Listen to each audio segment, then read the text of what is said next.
남아프리카 공화국 전 대통령이었던 넬슨 만델라라는 사람이 있습니다. 인권 운동가로 활약하다가 감옥에 투옥되었죠. 그런 감옥에서 무려 27년간이나 옥살이를 했습니다. 참으로 긴 여정이죠. 처음에 너무도 힘든 고문과 열악한 환경으로 인해서 하루하루 지내는 것이 지옥과 같았다라고 말합니다.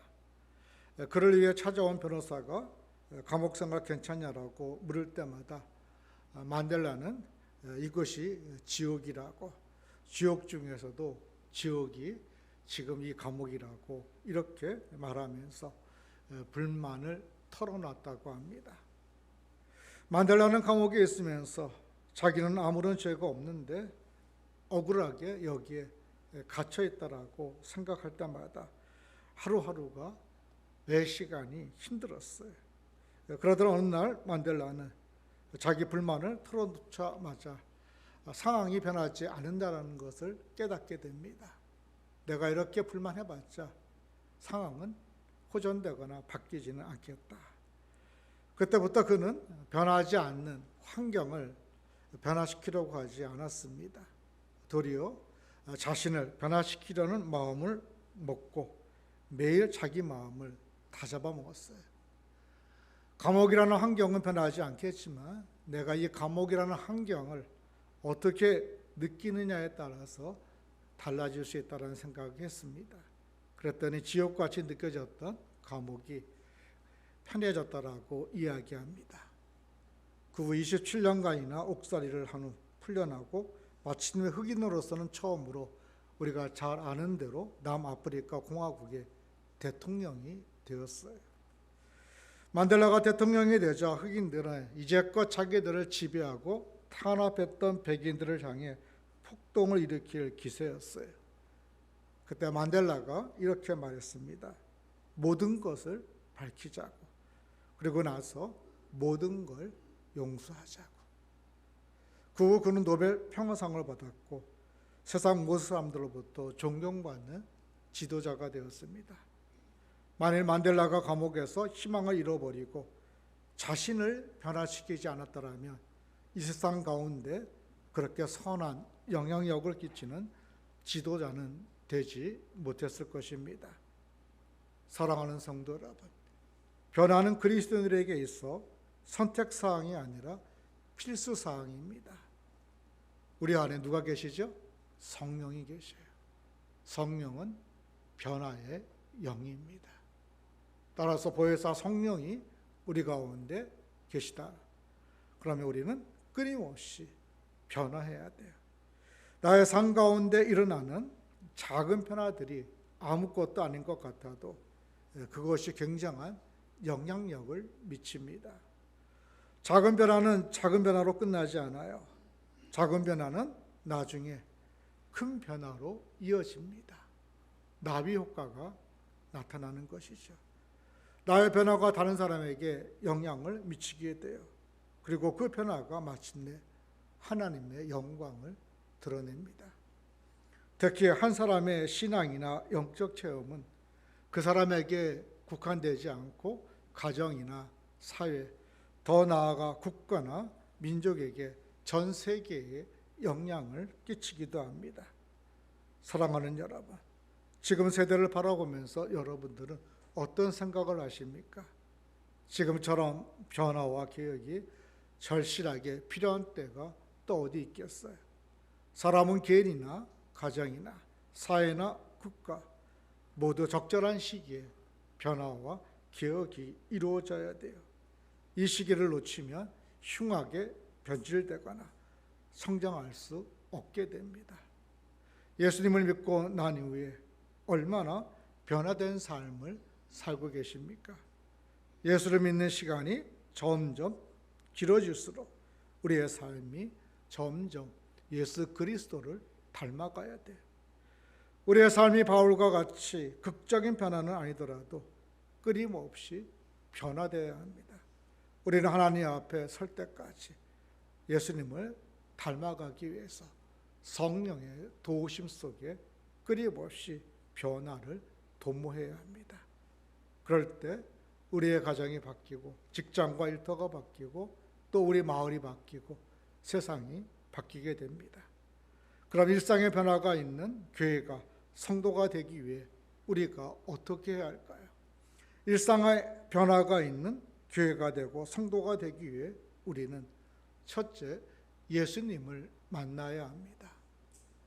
인생의 변화는 만남에서부터 시작돼요.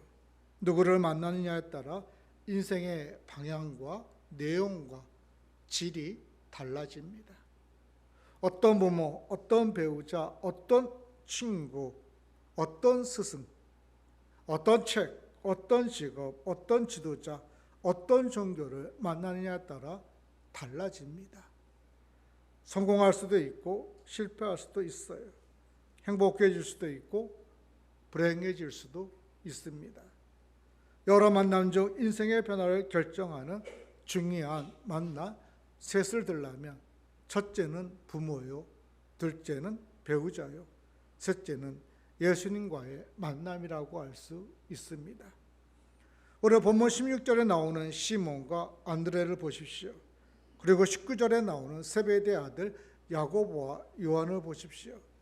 예수님을 만나 완전히 인생이 변화된 삶을 살았어요.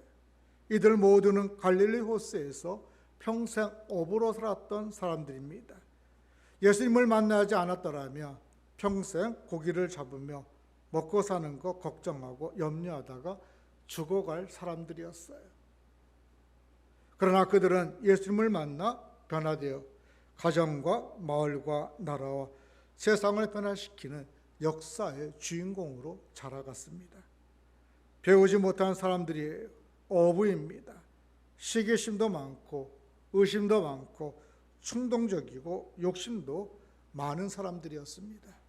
그러나 이들이 예수님을 만나 예수님을 그리스도로 메시아로 믿고 훈련받고 변화되어 죽음의 역사를 생명의 역사로, 절망의 역사를 소망의 역사로 바꾼 사람들이 이들입니다.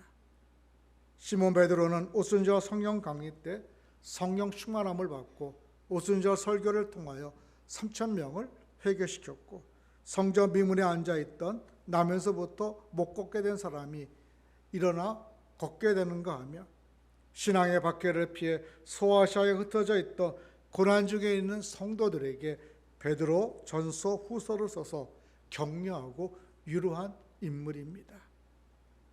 엄청나게 바뀐 거죠. 야고보는 최초의 순교자가 되었는가 하면, 요한은 요한복음과 요한 1서, 2서, 3서, 요한계시록을 기록하여 흩어진 성도들에게 복음의 본질과 천국 소망을 주었고, 오늘도 우리에게 깊은 감동과 소망을 주고 있어요. 예수님을 만나면 이처럼 인생이 변합니다. 예수님은 고기를 잡던 어부 시몬 베드로와 그 형제 안드레를 만나 주셨어요. 배에서 그물을 깁던 세베대의 아들 야고보와 그 형제 요한을 찾아가 만나 주셨고, 우리의 삶의 현장에 찾아오시는 예수 그리스도를 여러분들이 만나시기를 바랍니다. 예배당에서뿐만 아니라 가정에서, 일터에서, 거리에서 만날 수 있는 분이 바로 그리스도 예수예요. 12년 동안 혈루증을 앓은 여인이 예수님을 만나자 그 지긋지긋한 병에서 해방되었습니다. 38년 동안 일어나지 못한 사람이 예수님을 만나자 일어서 걸었어요. 남편을 다소뜨고 수치심으로 살았던 수가성 여인이 예수님을 만나고 참 자유를 누리게 되었습니다. 가늠하다 현장에 잡혀온 여인이 예수님을 만나 용서받고 새로운 인생을 살게 되었어요. 오늘도 예수님께서 말씀하십니다. 수고하고 무거운 짐진 자들아 다 내게로 오라. 내가 너희를 쉬게 하리라고 말씀하고 계셔요. 예수님을 이처럼 만나면 인생이 바뀌고 가정이 바뀌고 사회가 바뀌어요. 바울이 예수님을 만나 소아시아와 유럽에 변화가 일어났습니다. 우리가 잘 아는 이레니우스가 예수님을 만나자 프랑스가 복음화되었어요. 영국에서 건너온 보니페이스 한 사람이 예수님을 만나자 독일이 기독교 나라로 바뀝니다. 페드릭이라는 16살 난 포로 소년 한 사람이 예수님을 만나자 아일랜드가 복음화되었고, 언더우드 한 사람이 예수님을 만나자 우리나라에 복음의 씨가 뿌려져 오늘 이처럼 한국교회의 존재의 토대가 된 거예요. 한 사람의 그리스도의 만남은 이처럼 소중한 것입니다. 자기를 변화시키고 가정을 변화시키고 세상을 변화시켜요. 부자가 되려면 부자를 만나라고 한 책을 쓴 지니 세일즈는 그 책에서 이런 말을 합니다. 부자가 되는 방법은 여러 가지 있을 것이지만 그 방법을 실현하는 그 첫걸음은 부자를 많이 만나는 것과 부자와 인맥을 쌓는 것이라고. 다시 한번 가르쳐 줄게요. 부자가 되려면 어떻게 해야 돼요? 부자를 많이 만나요. 그리고 부자와 인맥을 쌓으면 됩니다. 제가 부자 되는 법으로 가르쳐 드렸어요. 또 그것만 기억하고 가시지. 하지만 진짜 부자가 되려면 누굴 만나야 될까요? 예수님을 만나야 합니다. 예수님을 만나면 가장 값진 인생이 돼요. 우리 인생 중에 가장 귀한 만남은 예수님과의 만남입니다. 예수님과의 만남은 인생 변화의 첫 단추예요. 사랑하는 성도 여러분, 첫 단추를 끼우셨습니까? 예수님과의 만남으로. 오늘 이 은혜가 우리 가운데 임하기를 원합니다. 인생의 일상의 변화가 있는 교회가 되고 성도가 되기 위해 우리는 둘째, 버려야 할 것은 버려야 합니다. 변화는 버림을 통해서 성숙해져요. 예수님을 만난 사람들은 진정한 변화를 위해 버려야 할 것은 과감하게 버려요. 그릇을 비울 때 새 것을 채울 수가 있어요. 헌 옷을 벗을 때 새 옷을 입을 수가 있습니다. 과감하게 버리지 않으면 절대 변할 수가 없어요. 사랑하는 성도 여러분, 예수님을 만났지만 지금 오늘 나를 변화하지 못하도록 방해하고 있는 장애물이 있습니까? 그것이 무엇입니까? 예수님과의 만남을, 또 예수님과 만남을 통한 나의 변화를, 성장을 방해하고 있는 것이 있다면 그것이 뭐냐는 것입니다. 그것이 있다면 과감하게 버리십시오. 버려야 돼요. 그것을 과감하게 버리지 않는 한 우리는 예수님을 닮아가는 성숙과 행복을 누리는 그리스도인으로 변화될 수가 없습니다. 오늘 본문에 예수님을 만나 부름받은 4명의 제자가 나옵니다. 시몬, 베드로와 그 형제 안드레, 세베대의 아들 야고보와 그 형제 요한이 예수님을 만난 후에 어떻게 되었습니까? 예수님께서 그들에게 새로운 인생의 목표를, 사명을 주셨어요. 본문 17절을 보십시오. 함께 읽겠습니다. 17절 시작. 예수께서 이르시되 나를 따라오라. 내가 너희로 사람을 낚는 어부가 되게 하리라 하시니, 내가 너희로 사람을 낚는 어부가 되게 하겠다라고 말씀하셨어요. 네 사람에게 새로운 인생의 목표를 주셨고 인생의 방향을 바꾸어 주신 거죠. 이때 그들이 어떻게 반응했습니까? 먼저 시몬 베드로와 그 형제 안드레의 반응을 한번 보십시오. 18절을 보세요. 함께 읽겠습니다. 곧 그물을 버려두고 따르니라. 고기 잡는 그물을 버렸어요. 살아남는 어부가 되기 위해 자기 생계의 기반인 고기 잡는 그물을 과감히 버렸습니다. 세베대 아들 야고보와 그의 형제 요한은 어떻게 반응했습니까? 본문 19절 20절입니다. 교독하시겠습니다. 조금 가시다가 세베대 아들 야고보와 그 형제 요한을 보시니 그들도 배에 있어 그물을 깃는데,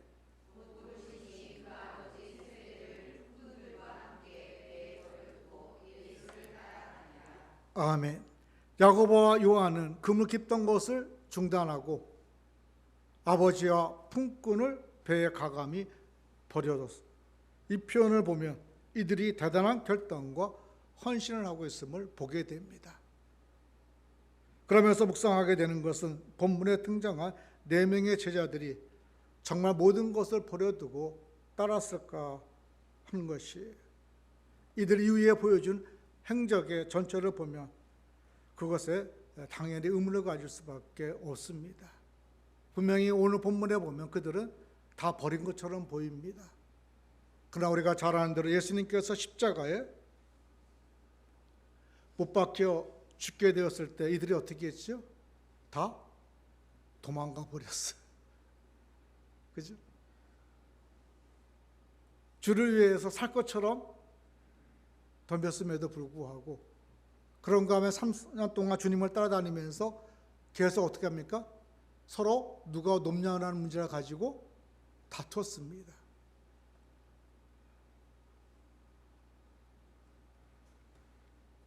이런 그들이 부활의 그리스도 예수님을 만난 후 어떻게 됐습니까, 여러분? 다시 주님 앞에 살아나는 업으로 콜링을 받습니다. 그때 예수님께서 그들에게 물으시죠. 특별히 베드로에게 뭐라고 묻습니까? 네가 나를 사랑하느냐라고 묻어요. 그때 베드로가 주께서 아시나이다라고 이야기합니다. 주께서 그들의 사랑을 확인한 후에 어떻게 하시오? 다시 그들에게 사명을 맡겨요. 살아남는 일을. 근데 주께서 뭐라고 말씀하시냐면 성령이 임하실 때까지 어떻게 하죠? 있으라고 얘기합니다. 그들이 부활하신 그리스도를 만난 후 성령의 강림하심을 경험한 후 오순절 마가에 따라고 해서 성령의 역사를 경험한 후 그것들이 어떻게 되죠? 바뀌어버립니다. 180도. 그것이 사도행전의 이야기죠.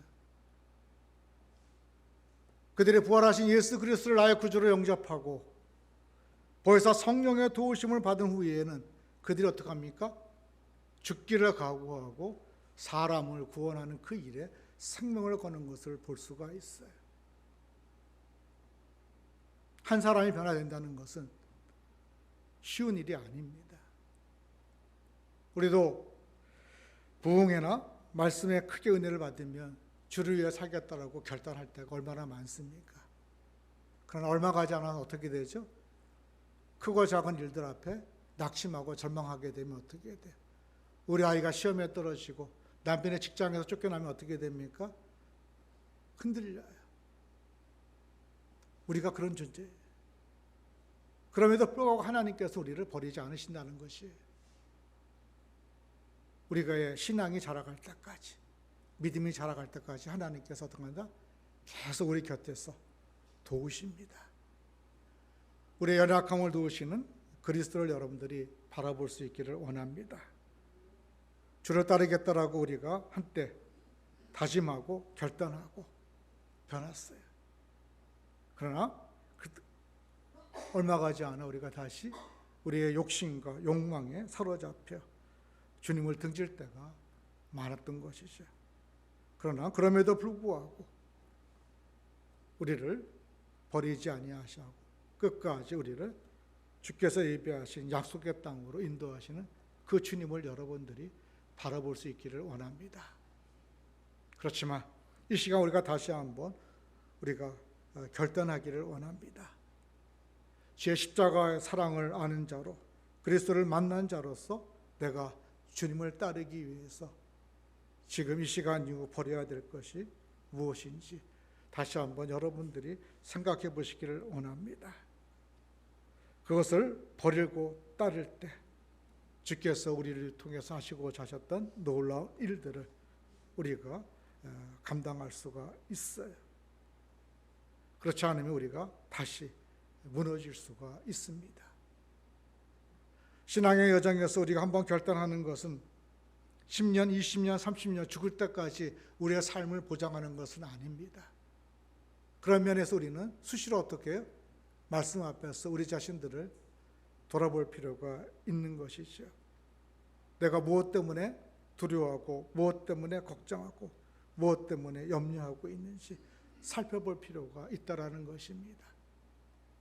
그리고 하나님께서 그것에 대해서 뭐라고 이야기하시는지, 우리가 그것을 깨닫게 될 때 범사에 감사할 수 있고 주께서 주시는 평강을 누릴 수가 있어요.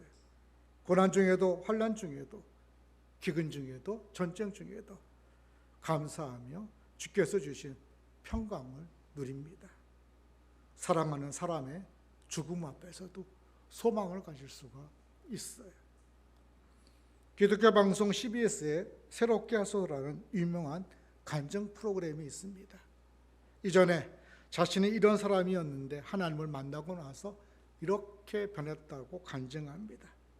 하나님께서 행하신 놀라운 일들을 간증하는 것이 얼마나 좋은 일입니까? 그런데 한 가지 아쉬운 것은 그 내용을 가만히 듣다 보면 어라 이게 뭐지 하는 생각이 들 때가 많아요. 이전에 갖고 있던 돈과 명예와 학위와 권력을 버렸더니 하나님께서 이전 것보다 더 많이 주었다로 끝날 때가 많더라는 것입니다. 그래서 우리가 결단한 다음에 뭘 기대해? 이전보다 더 많은 것을 기대해. 전 참 이 부분이 아파요. 없어요, 여러분. 성경에 보면은 이전보다 제자들이 더 많이 받았습니까? 세상적으로 받은 거 없어요. 신앙이 어릴 때는 그런 것들이 귀에 들어옵니다. 근데 그것이 굳어지더라고요. 그래서 이전에 내가 주를 위해서 뭐 결단하고 수고하고 애썼으면 그 다음에 뭐예요? 이걸 기다리는 거예요. 그래서 하나님이 안 주면 어떻게 해요? 화가 나는 거죠. 간증하는 것은 중요하지만 그 간증이 세상적인 것으로 하나님이 보상해 준다라고 우리가 항상 생각하는 건 위험한 거예요. 교회를 개척하면 부흥하는 교회도 있습니다. 숫자적으로. 그러나 부흥하지 못하고 10명, 20명, 30명, 40명 데리고 50명 데리고 평생 가는 목사님도 있어요. 근데 우리는 당연히 어떻게 개척만 하면 하나님께서 40명, 50명, 60명, 70명, 80명, 1000명 이렇게 될 거라고 생각을 해요. 천하보다 귀한 한 영혼의 키워보다는 숫자에 우리가 매달리게 된다는 거예요. 저는 우리가 교회가 이곳에 온 이유가 있다고 생각합니다. 그 이유는 모르겠어요. 한 가지 분명한 것은 하나님께서 잃어버린 영혼을 찾아 구원하시고 적어도 예배당 다니는 교인을 옮기는 작업은 아니라는 것이죠. 상처 입은 영혼들을 끌어안으라고 주신 거예요. 그런 면에서 우리 성도들이 결단할 수 있기를 원합니다. 다른 교회 다니는 교인들을 빼오지 마십시오. 내 가정에 있는 믿지 않은 가족들의 구원을 위해서 몸부림치세요. 그분들만 다 나와도 저는 이 자리가 차고 넘친다고 생각해요. 아이러니컬하게도 하나님께서 지난 10년 동안 이전 교회 자리에서 예수 믿지 않는 가족이 많은 성도들을 보내주셨어요. 저는 1차적인 목표가 가족 구원입니다. 여러분의 남편, 여러분의 아내, 자녀, 형제, 자매들이 주께 돌아오는 것. 그것만 해도 이 자리가 차고 넘치라고 생각합니다. 그리고 길을 잃고 헤매는 영혼들이 있다고 봐요. 그 영혼들 주 앞으로 인도하는 것. 그러려면 우리가 어떻게 변화되어야 됩니다. 이렇게 변화된다고 해서 우리가 세상적으로 잘 되는 것은 아닙니다. 저도 모르겠어요. 잘 될지 안 될지는. 근데 그게 뭐가 중요하겠어요, 여러분? 세상적으로 잘 되고 안 되고 문제는 중요한 게 아니잖아요. 천하보다 귀한 한 영혼이 우리 공동체를 통해서 나를 통해서 주께 돌아왔다면, 나의 변화를 통해서 나의 결단을 통해서 돌아왔다면 그것처럼 축복되고 행복된 일이 어디 있겠어요? 민들레 지구촌교회가 나를 통해서 주께 돌아온 영혼들이 날마다 더해지는 성령의 역사가 우리 가운데 넘치기를 원합니다. 일상의 변화가 있는 교회, 성도가 되기 위해 우리는 셋째, 예수님을 따라가야 합니다. 변화는 따름을 통해 완성돼요. 시몬 베드로와 그의 형제 안드레는 그물을 과감하게 버리고 어떻게 했습니까? 예수님을 따랐어요. 18절입니다. 함께 읽겠습니다. 곧 그물을 버려두고 따르니라. 예수님을 따랐어요. 세베대의 아들 야고보 요한은 어떻게 했습니까? 본문 20절입니다. 함께 읽겠습니다. 그 부르시니 그 아버지 세베대를 품고 들고 함께 배에 버려두고 예수를 따라가니라. 예수님을 따라갔습니다. 그런 둘을 따라가는 것에 방해가 되는 것에 가감하게 버려두고 그 다음에 한 행동은 뭡니까? 주를 따랐다는 것입니다. 인생의 방향을 바꾼 것이죠. 이제까지는 고기 잡는 신앙생활이었다면 눈을 감고 뜯은 오직 고기가 어디 있는가? 모든 가시사가 거기 있었죠. 그러나 지금은 예수님을 만나 사람을 낚는 어부가 되는 사명을 받은 이후 그들의 모든 관심사는 뭐가 되었습니까? 예수님이 되었어요. 그 결과 주를 따라갑니다. 예수님을 따라가는 삶을 살다 보면 우리는 예수님을 닮아가게 되어 있어요. 사단이 광야에서 세상의 떡과 명예와 권세를 가지고 예수님을 시험한 것처럼 오늘 예수님을 따르는 우리들에게도 이것을 가지고 우리를 유혹합니다. 나를 따르고 이것을 주겠다라고. 그러나 이것을 따라가는 불나방처럼 비참한 인생이 될 것입니다. 우리의 진정한 변화된 인생이 복되려면 사탄을 따라가는 삶이 아니라 세상을 따라가는 삶이 아니라 그리스도를 따라가는 삶입니다. 하늘 소망을 가지고 살아가는 것이에요. 예수님께서 말씀하셨어요. 마태복음 6장 24절에서 누구든지 나를 따라오려거든 자기를 부인하고 자기 십자가를 지고 나를 따를 것이라고 말씀하셨어요. 자기 십자가를 지고 따르는 것입니다. 내 십자가를 내려놓고 따르는 것이 아니에요. 제자들이 많은 소유를 버려두고 주님을 따르기 전에 보인 행동들은 바로 자신들의 일상에 충실한 모습을 보이고 있을 때였습니다.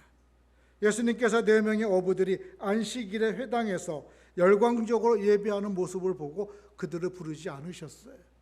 그들이 열심히 기도하거나 성경을 많이 읽는 모습을 보고 그들을 부르지 않으셨습니다. 또한 열광적으로 전도하고 봉사하는 모습을 보고 부르신 것도 아니에요. 그 대신 그들이 어부로서 매일 반복하는 일상적이고 사소한 일들, 그물을 바다에 던지는 모습 혹은 그물을 고치는 모습을 보고 그들을 제자로 부르셨다라는 것입니다. 이것이 바로 오늘날 주님을 위해 우리가 가진 것을 버리고 따르기 전에 고씹어야 할 제자들의 모습이자 우리들의 모습인 것이죠.